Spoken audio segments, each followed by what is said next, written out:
let's see this question, and the question says the relative strength of interionic या फिर intermolecular forces in decreasing order is.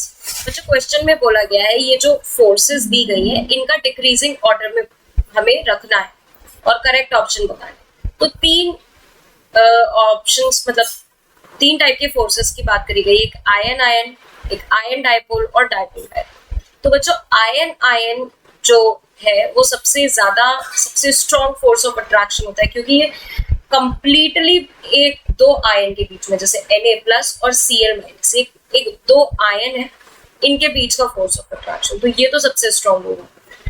दूसरे number पर बच्चों आता है आयन डाइपोल, क्योंकि मान लीजिए एक आयन है जो किसी मॉलिक्यूल में क्या कहते हैं, किसी पोलर मॉलिक्यूल में डाइपोल जनरेट कराने का काम कर रहा है, मतलब उसमें इलेक्ट्रॉन क्लाउड, इस आयन की वजह से अब इलेक्ट्रॉन क्लाउड की शिफ्टिंग हो रही है। पहले से ही आयन्स एग्जिस्ट नहीं कर रहे थे, एक आयन के आने की वजह से इलेक्ट्रॉन क्लाउड की शिफ्टिंग हुई, तो मतलब डाइपोल जनरेट होता है। तो उसके बाद आता है बच्चों, सबसे पहले तो आता है आयन आयन, उसके बाद आता है बच्चों ion dipole, ion dipole interaction. ठीक है बच्चों, आगे बढ़ते हैं।